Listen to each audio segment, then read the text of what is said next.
Olá pessoal, tudo bem? Bem-vindos ao canal Aprendiz Reforço, eu sou o professor Kaká e hoje a gente vai falar de um assunto diferente. Vamos envolver física, mas é um assunto diferente que aconteceu aí no Big Brother.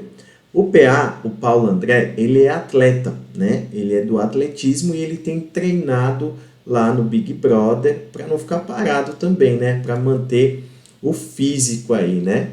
Então, ele saltou uns degraus que vocês vão ver nesse vídeo aqui. Nesse vídeo é possível ver ele salta exatamente 5 degraus, tá bom?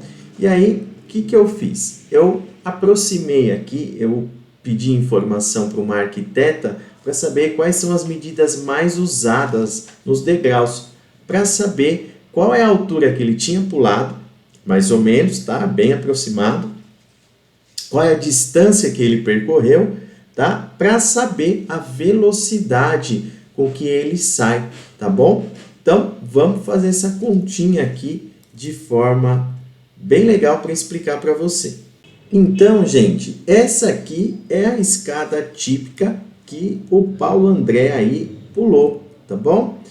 Essa escada é uma escada que eu peguei então como modelo básico para o salto dele. Basicamente, ele saiu aqui do solo com uma certa velocidade inicial e ele parou aqui no topo, no ponto mais alto, tá? Quando ele chega aqui, o que acontece?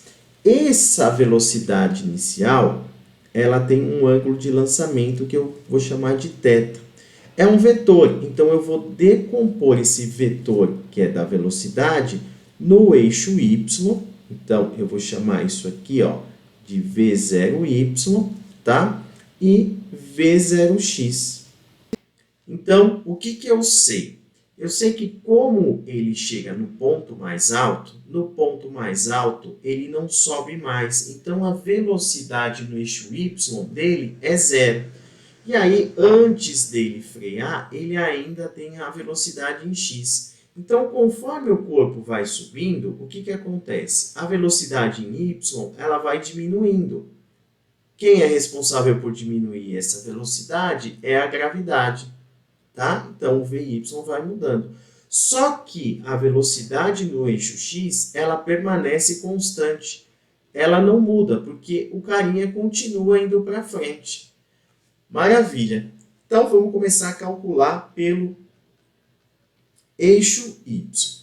Como eu tenho a altura máxima que ele chegou, eu posso usar as equações que eu tenho na vertical. Quais são elas? Eu tenho essa aqui, ó, Vy ao quadrado, V0y ao quadrado, mais 2g ΔH.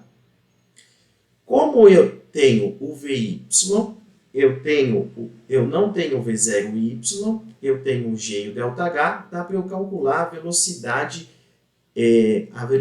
inicial no eixo y. Então, eu vou fazer isso. Vai ficar 0 ao quadrado, V0y ao quadrado, mais 2 vezes menos 10, vezes o ΔH, eu vou pôr em metros, 0,90. Por que o g eu pus menos 10? Porque quando ele salta, o g está para baixo, está contra o movimento. Então, eu vou ter isso aqui, V0y ao quadrado, isso aqui vai dar 18. Então, o V0y vai dar raiz quadrada de 18. Se a gente vai fatorar isso aqui, dá 3 raiz de 2 metros por segundo. Se a gente quiser colocar que o raiz de 2 é aproximadamente 1,4, então a gente teria como uma velocidade vertical inicial de 4,2 metros por segundo. Se quiser passar para quilômetros por hora, daria 15,12 quilômetros por hora. Então, essa é a velocidade com que ele sai do solo, mas na vertical, tá bom?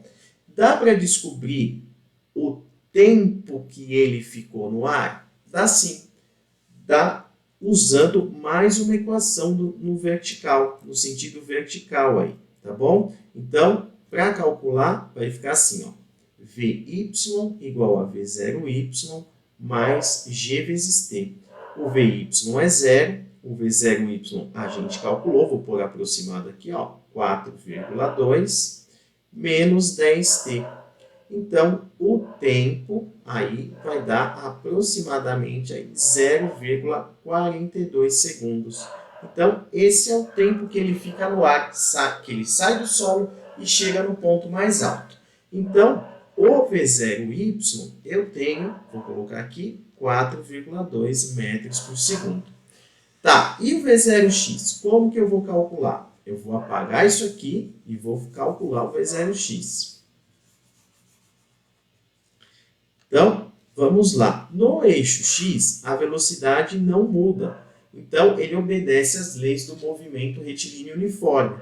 Tá? Então, o V0x é o ΔS no eixo x dividido pelo ΔT. E o ΔT é o tempo que ele levou para completar, né, para sair do chão e chegar no ponto mais alto. Então, o V0x, o ΔSx em metros a gente já calculou, né, 1,40 dividido por 0,42, que é o tempo que a gente calculou aproximadamente, tá? Então, isso vai dar aproximadamente 3,33 metros por segundo. Se a gente quiser passar isso para quilômetros por hora, vai dar aproximadamente aí 12 quilômetros por hora. Tá, eu achei a velocidade que ele vai ter de subida e a velocidade horizontal. Mas e a velocidade oblíqua, esse salto aí que ele deu? Como que eu vou calcular? Bom, para calcular essa velocidade, eu vou fazer o seguinte. Eu tenho o V0y, que a gente calculou. Eu tenho o V0x. E aí, para calcular o V0, eu vou fazer aqui um Pitágoras. V0 ao quadrado igual a V0y ao quadrado mais V0x ao quadrado. Então, fazendo essa continha aqui, o V0 vai dar aproximadamente 5,35 metros por segundo. Tá? Se a gente for passar para quilômetros por hora, isso dá aproximadamente 19,3 quilômetros por hora. Então, essa é a velocidade do salto dele, tá bom? Lembrando que eu dei uma aproximada aqui nos valores, mas essa aqui é a velocidade do salto. Tá, e o ângulo que ele saltou? Dá para a gente calcular? Dá para a gente calcular sim. Deixa eu apagar aqui, ó, e vou calcular o ângulo. Bom, para calcular o ângulo, como isso aqui tem vetores, eu vou usar esses vetores. Eu vou pegar o V0, que eu calculei aqui, aproximadamente 5,35, e eu vou pegar o V0x, 3,33. Isso fecha um triângulo retângulo, e aqui eu vou chamar de θ. Então, o cosseno de θ é 3,33 dividido por 5,35. Tá? Fazendo essa continha, o 3,33 dividido por 5,35, isso aqui vai dar aproximadamente 0,62. Tá? Usando a calculadora para achar esse ângulo, tá? Esse ângulo vai ser de aproximadamente aí 51 graus. Tudo bem? Considerando essas velocidades aí que ele teve. Então, esse é o ângulo aí que ele salta, tá bom? Então, tá aproximado aí, mas dá para ter uma ideia, tá? De como a gente calcularia isso aí, tá bom? Claro que se a gente tiver as medidas precisas, a gente chega em valores muito mais próximos. Mas, para vocês terem noção aí de qual potência um atleta vai ter no salto.